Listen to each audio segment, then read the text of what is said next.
Assalomu alaykum, hurmatli tinglovchilar hamda talabalar. Bugun siz bilan men Termiz davlat universitetining o'qituvchisi Qayum va Go'zal Narzullayevna umumiy psixologiya fanidan pedagogik psixologiya mavzusida gaplashamiz. Mavzuni quyidagi rejalar asosida yoritishga harakat qilamiz. Birinchi rejamiz pedagogik faoliyatning psixologik xususiyatlari. Ikkinchi rejamiz jamiyatda o'qituvchining tutgan o'rni va uning vazifalari. Uchinchi rejamiz pedagogik muloqot, uning o'ziga xos xususiyatlari. To'rtinchi rejamiz pedagogik qobiliyatlar haqida tushuncha.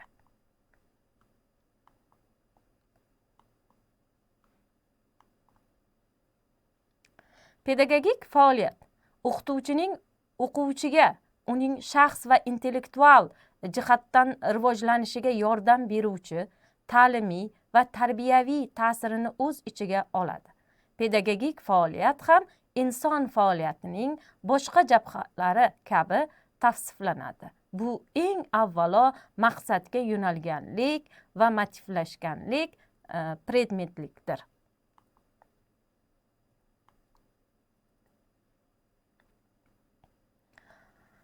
Kuzmina ta'rifiga ko'ra, pedagogik faoliyatning muhim jihati bu uning mahsuldorligidir.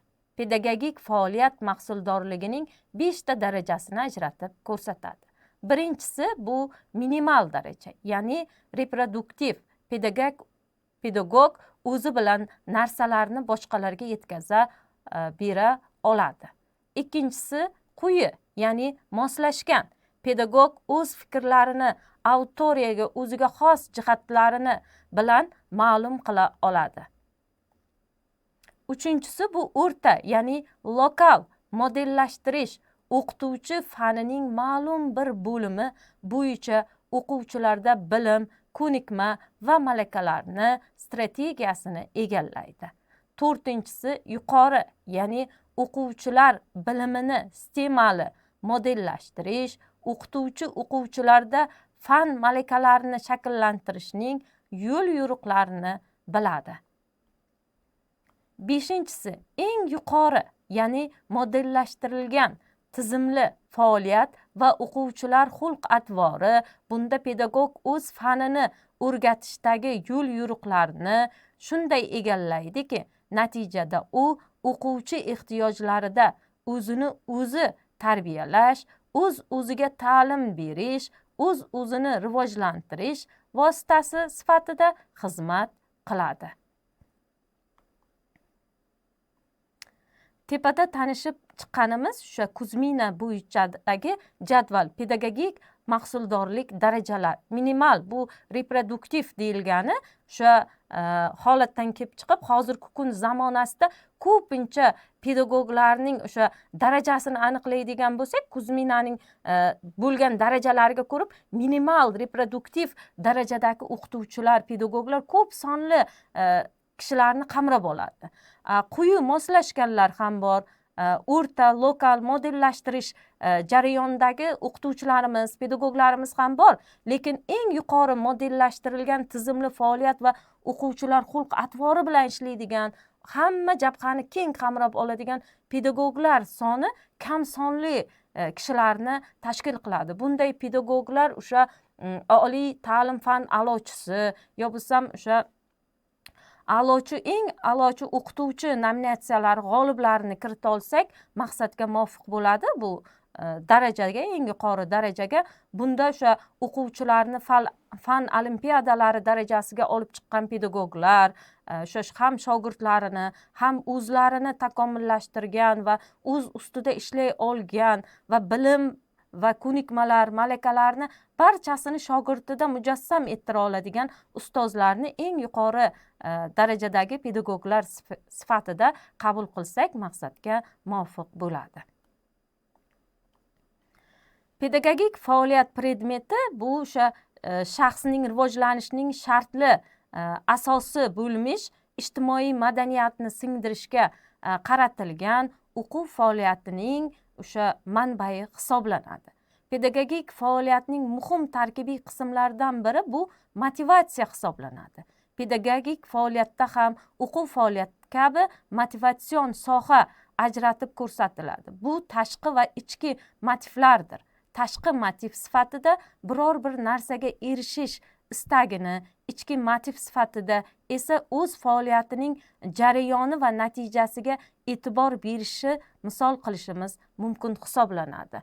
Umuman olganda o'qituvchi o'sha motivatsion sohani juda mukammal darajada bila olishi kerak va o'zlashtirgan bo'lishi kerak. Chunki bilamizki, pedagoglar o'zining izidan o'quvchilarni ergashtira olishi shart va lozim hisoblanadi.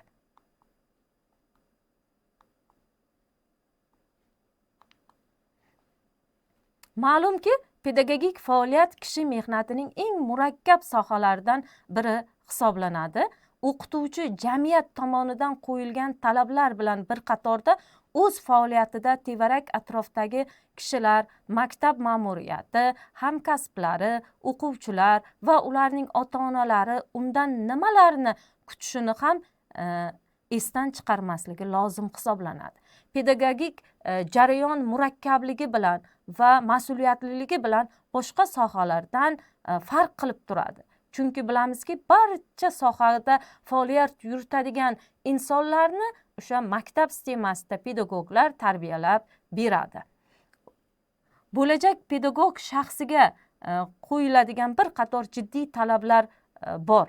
Bular o'sha asosiy, ya'ni uning qanoatlantirmasdan turib yuqori malakali o'qituvchi yoki tarbiyachi bo'lib yetishish mumkin bo'lmagan va ikkinchi darajali, ya'ni pedagog uchun zarur bo'lmagan, ammo uning shaxs sifatida shakllanishiga va shaxsga ta'lim tarbiya berishda yordam beruvchi talablarga ajratishimiz mumkin hisoblanadi. Har qanaqa holatda ham pedagog o'z faoliyati davomida o'ziga talabchan bo'lishi va o'z ustida doim ishlashi maqsadga muvofiq hisoblanadi. Chunki uning har tomonlama mukammal bo'lishi u ta'lim tarbiya beradigan yoshlarga o'rnak bo'la olishi oldinga maqsad qilib qo'yiladi. Har bir shogirdi borki, har bir pedagogning shogirdi borki, ustoziga havas bilan boqishga, undan mukammallik darajasini ko'rishga intiladi. To'g'ri, inson qaysidir ma'noda xatolar yo bo'lmasam kamchiliklarga ega bo'lishi mumkin. Bir narsani nazarda tutishimiz kerakki, pedagogning o'sha kichik xatolarga yo'l qo'yishi qaysidir ma'noda o'z obro' e'tiborini to'kish bilan barobar bo'lib qoladi. Pedagogning bunday olib qaraganda, pedagogik kasbini tanlagan, o'qituvchilik kasbini tanlagan shaxslarni xato qilishga haqlari yo'q desak mubolag'a bo'lmaydi. Jamiyatning o'qituvchilik kasbiga qo'yadigan talablari quyidagicha: shaxsning ma'naviy va ma'rifiy tomondan tarbiyalashning milliy uyg'onishi mafkurasining hamda umum insoniy boyliklarning mohiyatini bilishi, bolalarni mustaqillik g'oyalarida sodiqlik ruhida tarbiyalashni bilishi, o'z vatani, tabiatga va oilasiga bo'lgan muhabbatini shakllantirib berish kerak bo'ladi.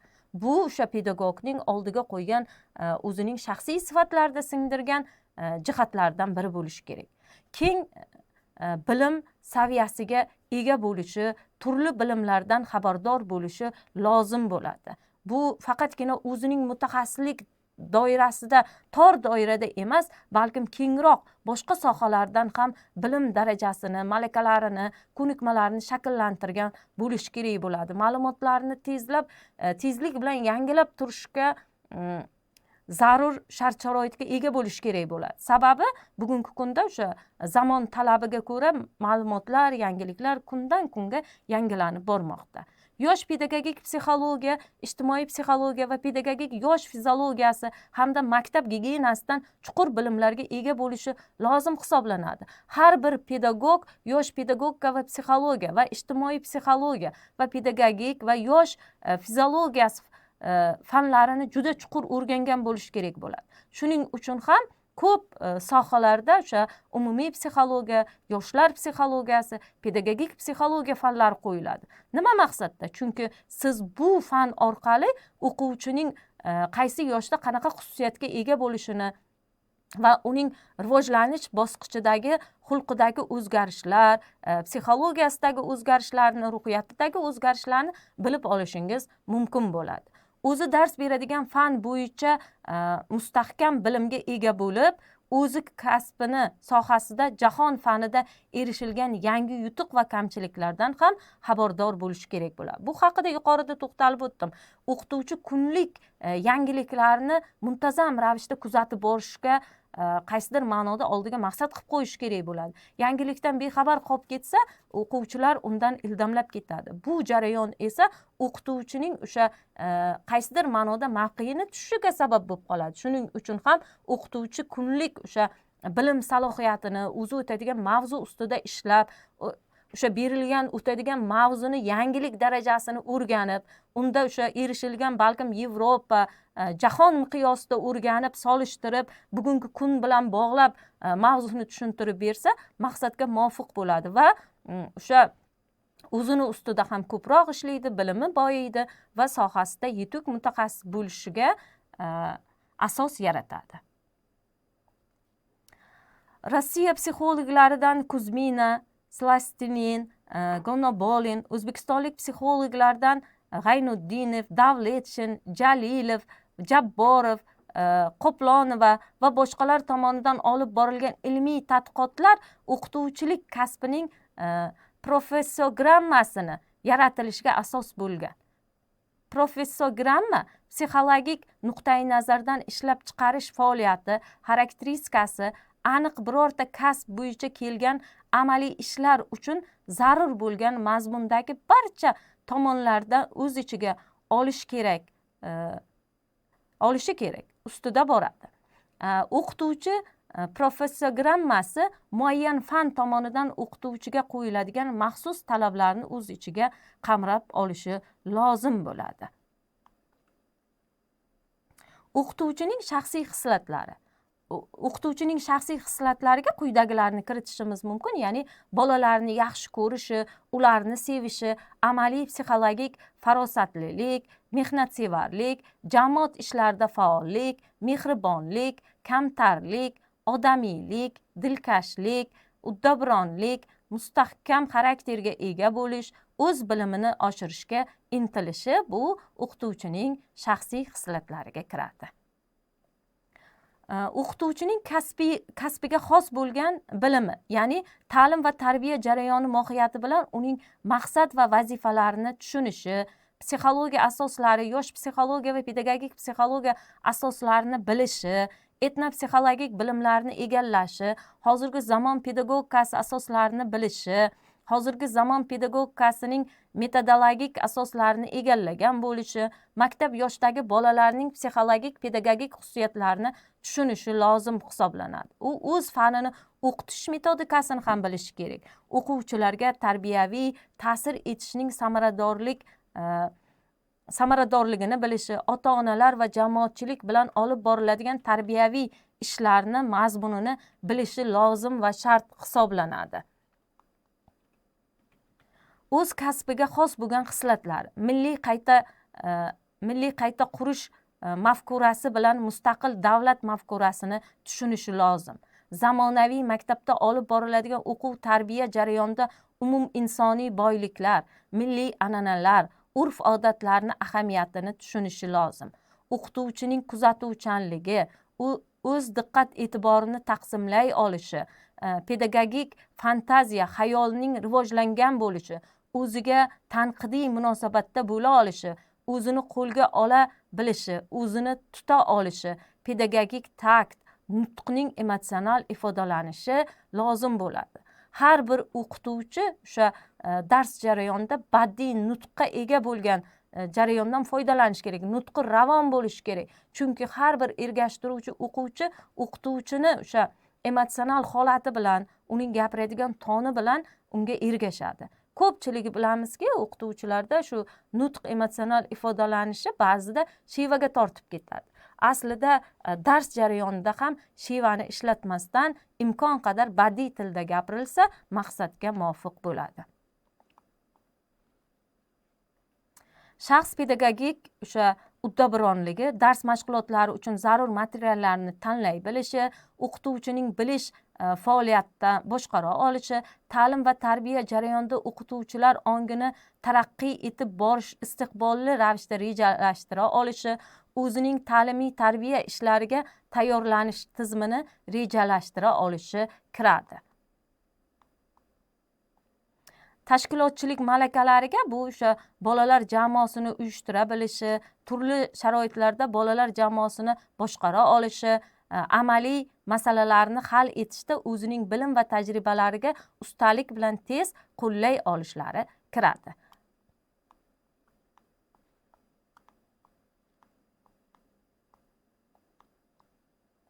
Bundan tashqari kommunikativ o'sha vositalardan foydalana olishi va kommunikativ qobiliyatini shakllantirgan bo'lishi kerak bo'ladi.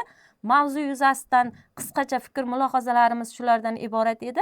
Mavzuni amaliy darslarimizda yo bo'lmasam shu quyidagi YouTube kanallarimizda muhokamasini davom ettirsak bo'ladi. Sizni qiziqtirgan savollar bo'lsa, o'sha ekranlarda ko'rinib turgan YouTube kanalimiz va Telegram kanallarimizga murojaat qilishingiz mumkin. Siz bilan Qayum va Go'zal Narzullayevna bo'ldi. Rahmat, sog', salomat bo'ling.